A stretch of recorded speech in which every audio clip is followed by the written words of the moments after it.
today it is sorting out or presenting or representing the Middle East as well as the African continent. Getting back to what we were speaking about and to our main topic of the day, and let me here welcome our guest, Dr. Walaa Salah Deen, Professor of Sustainable Development. Thank you so much for being with us. Thank you, Mona. It's great to be with you here today.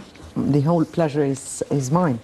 And if I start with today's news and the choice of Ambassador, Her Excellency Ambassador Mushira Khattab, to be the first woman to hold or to assume the responsibility of the Egyptian or the National Human Rights Council. Yes. And how do you see that as part of women's triumph in achieving a certain political and I mean here women are achievements are everywhere.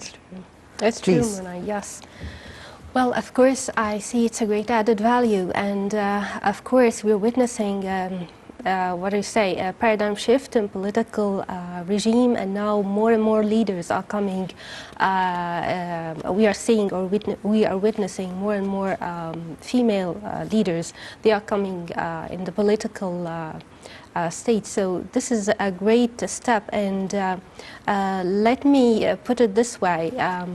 When you present a female leader, this is actually an added value because it expresses that your country is actually enhancing or encouraging and empowering female leaders, and this is not really the case in many different countries. And also when we look back to our political history, we see that we are developing along the time, and it is a great step forward. I compliment Her Excellency for this great role. Indeed, it's a very well-deserved. Definitely, Ambassador Mushira Khattab is well known for her lifetime career in serving her own country, so it's a very well-deserved position she is taking. Let me here get back to our main topic, which is Egypt's achievement. And we've seen that the leadership is very much concerned with putting women as part and parcel of its vision towards sustainable development. How do you view the vision of the leadership towards women? How do you view what measures were taken in such context? Okay. Let me give you a small example from something that I have learned during my early years of study at Cairo University. My great professor used to ask us, what's the difference between growth and development? Growth, when you increase something in terms of quantity, you have more and more females, but development is when you increase something in terms of quality. So how do you look at women in your country? Are you looking at them just to increase the quantity, production rate, growth rate, or are you looking at them in order to play a role in the development of your country? Love this perspective you're speaking from. Yes, so we're speaking about women not as a woman, but rather as a partner. Exactly. A definite partner in the society. Exactly. Please continue. It is partnership. And this puts us on the first step of sustainable development, looking at not only the woman as half society, but as a part of the society, even if she's not the half the society, half of our population. But she is a part. She can play, and she has a lot of potentials. And actually, God created these differences so that we can make use of it. What can a female leader be characterized with? She has many potentials that we can make use of, and this is what defines a female leader. She has many things, many challenges to pass through, but as well she can give us a lot of added values that maybe if we put it in her right place, she may excel a male leader. And why maybe? Not sure. Looking at the mapping of ministerial formation. So you can see that some ministers may require a male leader, but others may require a female leader. She may excel in this role. This is due to, the concept that male think differently than females. This is a concept for some scientists that may or may not be true. I don't know, it didn't go into the mind, but it is a concept. So No, it's not a concept. It's just a culture. maybe It's just a culture. It's just that indicates something. and I think it's a culture that is far from religion, far from everything. You may consider it from the good side. What about that females are characterized with something that God has gifted her with? She can do multitasks. Exactly. She can think in many different ways and many different perspectives. Maybe, on the other hand, her male partner is object-oriented. So putting each of them in his right place, this is a wise policy. Indeed, indeed.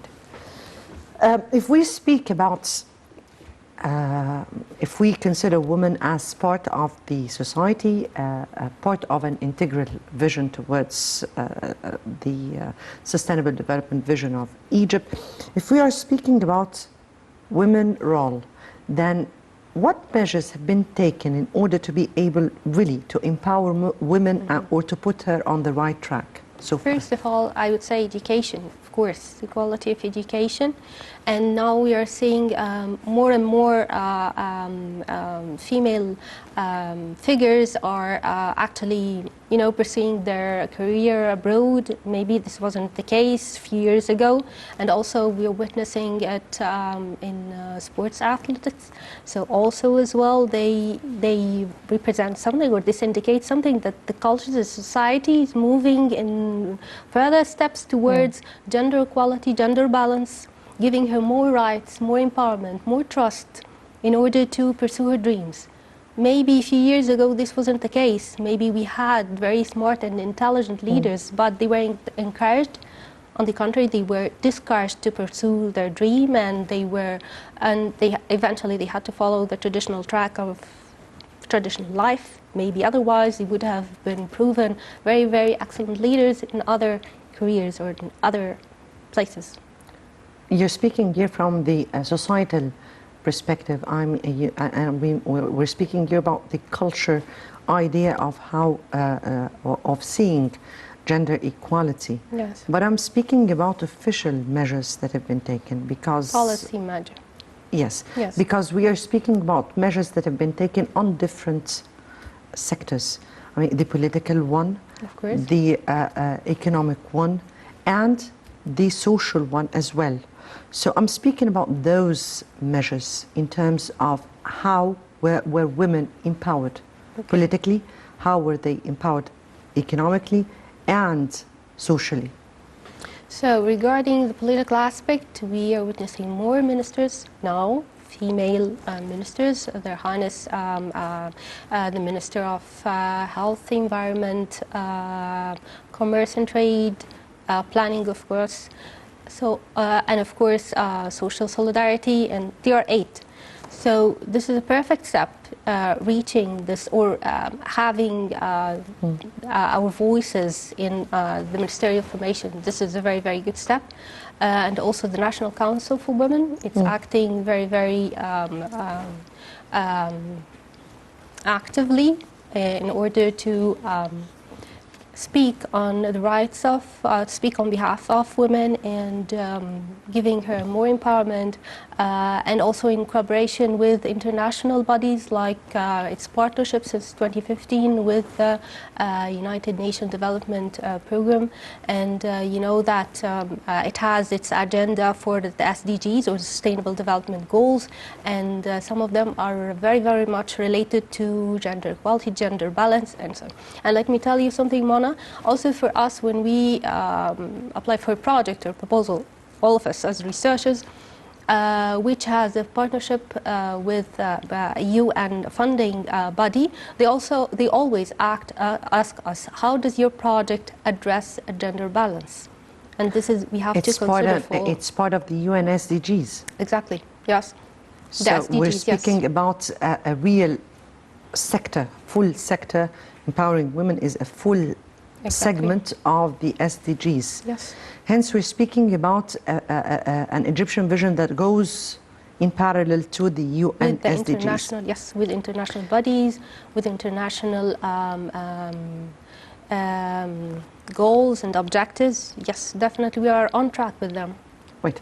If we get women empowerment from another perspective, of course, Egypt is going on track of, in its vision 2030 with, Yes. or in line with the universal or the UN Sustainable Development Goals or SDGs. Here also, President Sisi has launched, and I guess this is the first time in the history of Egypt, that a national strategy for human rights. Yes. That goes with the principles, traditions, religious, and goes in line with the world human rights. Because we're speaking here about 4 axes that are really framing our strategy, that is the civil, the political, the economic, the social, the cultural, and women. Mm-hmm. So let me take it from women, because Okay. our episode today is speaking about women. Sure. We're not speaking today about human rights. It has to have its full Yes. dimensions and a full episode. But here from women aspect, how do you view the human rights of women, and how did we go in order to protect women from different angles? Well, first of all, to start with listing the problems that we had. We had, of course, violence against women.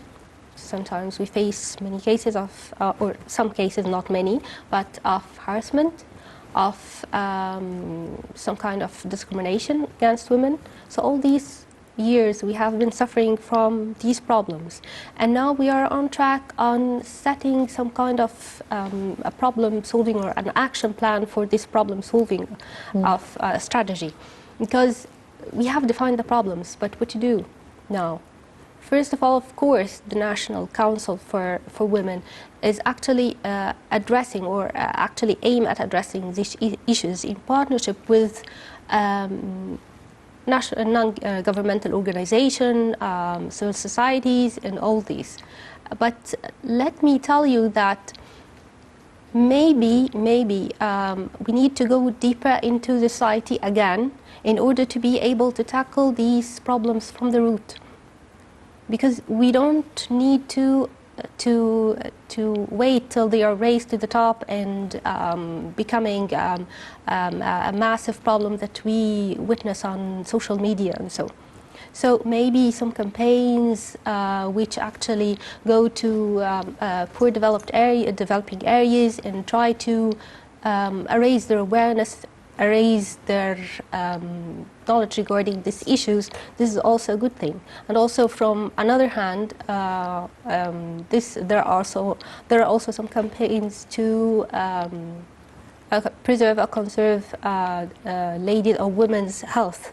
On the other hand, so this is again a good point that we didn't witness before. We didn't have such campaigns. Initiatives that are properly made. And it's for free, and it is going all over the country. So there is no discrimination against for classes. It is for everyone. But actually, Dr. Walaa, here you pinpointed your finger on a very important issue, which is how far do we need to raise the awareness, not just of women or women in capitals, in Cairo, in Alexandria, and all those big cities, but also in villages and in urban areas.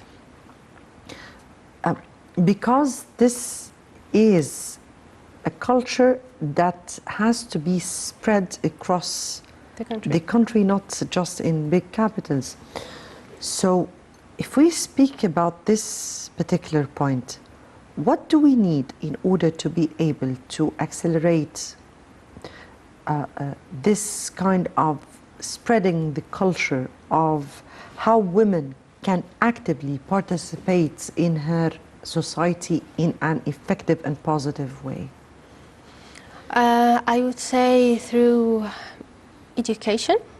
It's not because I come from an academic background, but I see education as the key because... You are aware that, for an instance, in villages and in urban areas, we are aware that educating women is not a very important issue.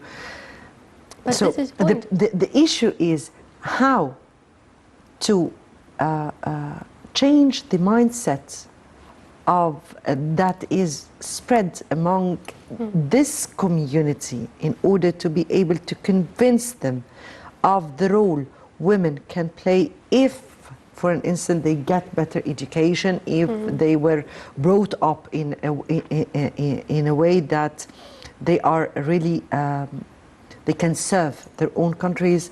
How can we do that? We have, I have participated in some development projects when we actually went to marginal areas and started to address people and raise their awareness. So maybe more campaigns should go in this direction. But again, I would say it is education, because education is not only about schools, but education on a broader scale. Educating not only students, but educating the people there, whether through formal channels or schools or for young children, but also for elderly. Through, I don't know, some talks or also the activity of civil society there. I would say that that can go also voluntarily. And I mean here that youth, particularly youth who are prepared That's true. through several initiatives can really go in campaigns during that, and that would be something. Getting back to what we were speaking about, and here let me say that during the launching ceremony of the United Nations Development Programme, or the UNDP report on human rights for 2020, for Egypt, UN resident coordinator in Egypt, Elena Panova, praised the recent legislative reforms and measures to increase women representation in decision-making positions. That report, if I make it from our perspective, how do you view or evaluate the current women representation and participation in Egypt's different bodies? It gives a straight and direct message to the modern Egypt that we are becoming, because more representation of female figures, whether we see it in as roles, formal roles, or also public figures, is definitely, or indicates that, or indicates this shift in this mind shift, because now we give them more trust.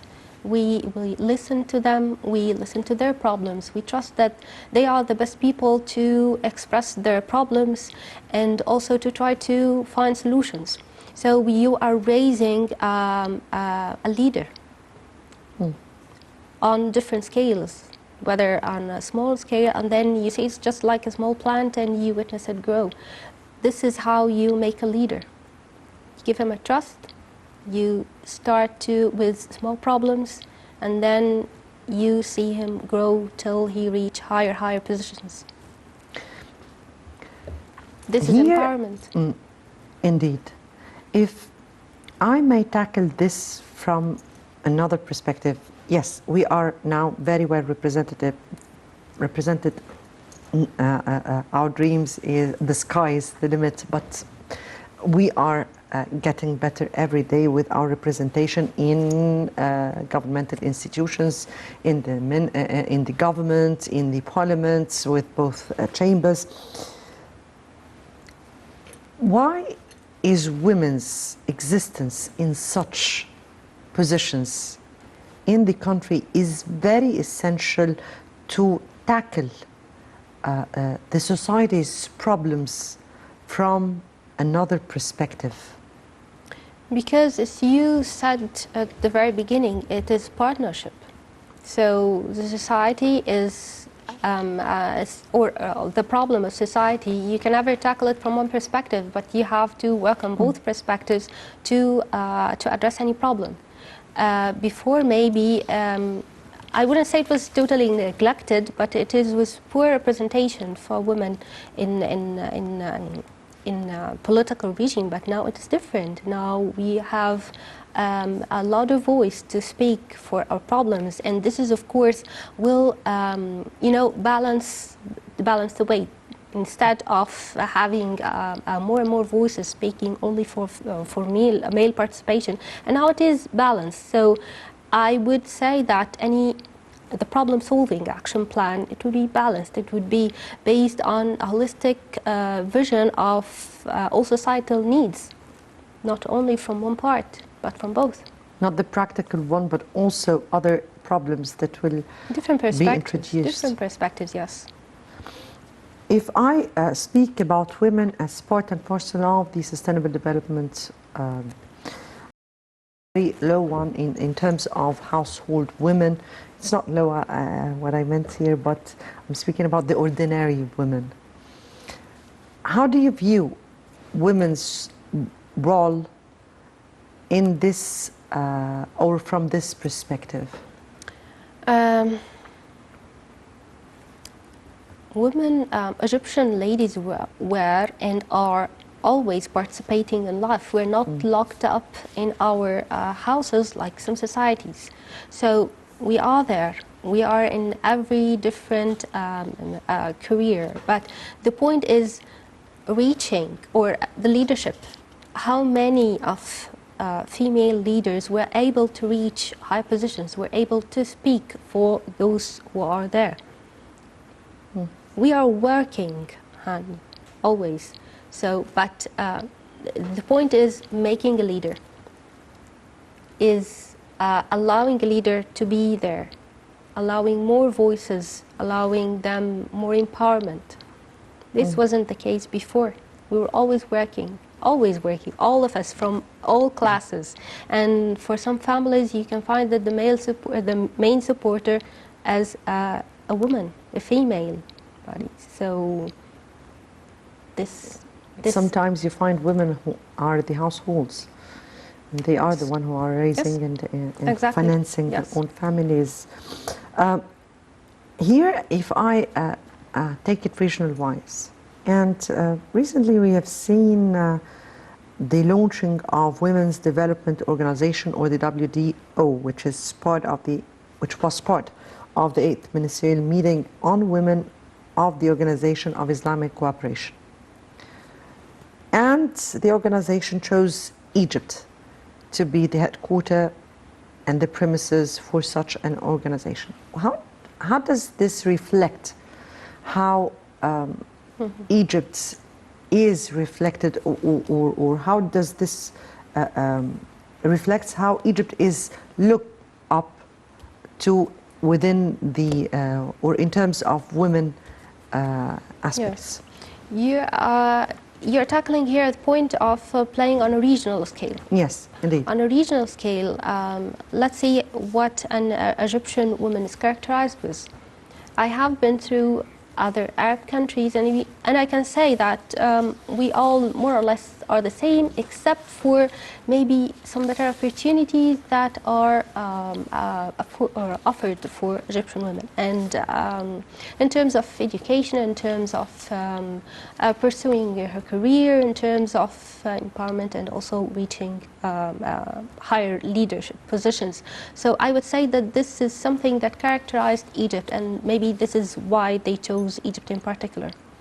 I have half a minute left for me here, and I need to ask you, what do Egyptian women need at this upcoming stage? More and more empowerment, more and more leaders. So I expect more ministers or more female leaders. So we're speaking about a persistent will from our leadership. Yes. More and more for us. Me too. Dr. Walaa Salah Deen, Professor of Sustainable Development. We thank you so much for being with us. Thank you very much. Dear viewers, many thanks for watching. Tomorrow will be another episode as we are celebrating this month the great victory of of the 6th of October glory. So tomorrow will be another file. Until tomorrow, it's good night.